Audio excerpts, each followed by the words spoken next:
বিৰোধী পাৰ্টিৰ মানুহখিনি যে কৈ আছিল যে অসমৰ মুখ্যমন্ত্ৰী হিমন্ত বিশ্ব শৰ্মা ডাঙৰীয়া উজনি অসমত বানপানীত বিপদত পৰি থকা মানুহখিনিৰ ওচৰত কি কাৰণত অহা নাই, সেই মানুহখিনিক এই ভিডিঅ'টো চাবৰ কাৰণে অনুৰোধ জনালোঁ।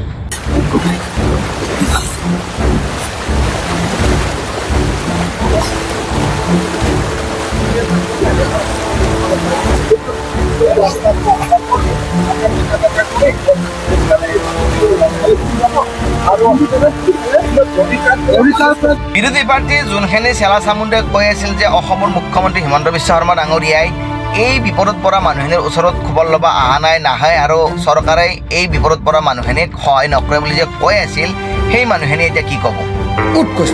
অসমৰ মুখ্যমন্ত্ৰী হিমন্ত বিশ্ব শৰ্মা ডাঙৰীয়াই ভালকৈ জানে বিৰোধী পাৰ্টীৰ মানুহখিনিক, মানে যোনখিনি মানুহে কেৱল মাত্ৰ বিজেপি পাৰ্টিটোক গালি পাৰি থাকে, কেৱল মাত্ৰ হিমন্ত বিশ্ব শৰ্মা ডাঙৰীয়াক বেয়াকৈ সমালোচনা কৰি থাকে, সেই মানুহখিনিৰ মুখত কেনেকৈ চূণ দিব লাগে সেই কথাটো আমাৰ মৰমৰ মুখ্যমন্ত্ৰী হিমন্ত বিশ্ব শৰ্মা ডাঙৰীয়াই ভালকৈ জানে। বানপানীত বিপদত পৰি থকা মানুহৰ ওচৰত অসমৰ মুখ্যমন্ত্ৰী হিমন্ত বিশ্ব শৰ্মা গৈ সাধাৰণ ৰাইজৰ লগত সাধাৰণভাৱে কথা পতা দেখি কিনে অখিল গগৈ ডাঙৰীয়াই আজি কেইটামান বৰ গুৰুত্বপূৰ্ণ কথা কৈছে।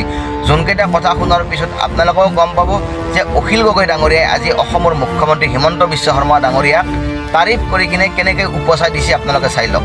মোৰ কাৰণে এইটো এটা হিষ্ট্ৰী যে শিৱসাগৰৰ বানপানীৰ সময়ত অসমৰ মুখ্যমন্ত্ৰীয়ে কঁকাললৈকে পানী পৰা অৱস্থাত খোজকাঢ়ি গুচি গৈছে। পানীত জঁপিয়াই যাব পৰা মুখ্যমন্ত্ৰী মই দেখাই নাই আগতে কেতিয়াও। আটাইতকৈ মোৰ সুখ এইটোৱে যে অসমৰ মুখ্যমন্ত্ৰীক মই আজি কঁকাললৈকে পানীত পৰা একদম ৰাস্তাইদি আৰু স্কুললৈ সুমুৱাই নি স্বচক্ষে নিজ হাতেৰে মই হাতেৰে ধৰি লৈ গৈছোঁ তেখেতক হাতেৰে ধৰি লৈ গৈ তেখেত বহুত শক্তিশালী মানুহ দেই, মানে এনেকুৱা পানীত জঁপিয়াই যাব পৰা মুখ্যমন্ত্ৰী মই দেখাই নাই আগতে কেতিয়াও।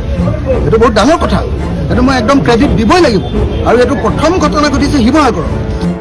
অখিল গগৈ ডাঙৰীয়াৰ এনে কথা বাৰ্তাবিলাকত আমি অসমবাসী ৰাইজে এটা কথা স্পষ্টকৈ বুজি ল'ব লাগে যে বিপদৰ সময়ত কোনেও ৰাজনীতি কৰিব নালাগে। বিপদত পৰি থকা মানুহখিনিক কেনেকৈ উদ্ধাৰ কৰিব পাৰি সেই কামটোহে আমি অসমৰ সকলো ৰাইজে মিলিজুলি কৰিব লাগে।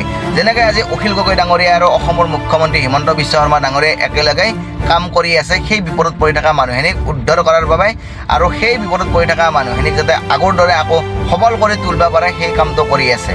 তো গাইজ আপোনালোকে আপোনালোকৰ মতামতবিলাক কমেণ্ট ছেকশ্যনত কমেণ্ট কৰি জনাব যে অখিল গগৈ ডাঙৰীয়া আৰু অসমৰ মুখ্যমন্ত্ৰী হিমন্ত বিশ্ব শৰ্মা ডাঙৰীয়াই মিলিজুলি শিৱসাগৰ ডিষ্ট্ৰিক্টৰ সেই মানুহখিনিক আগৰ দৰে কৰি তুলিব পাৰিব নে নোৱাৰে?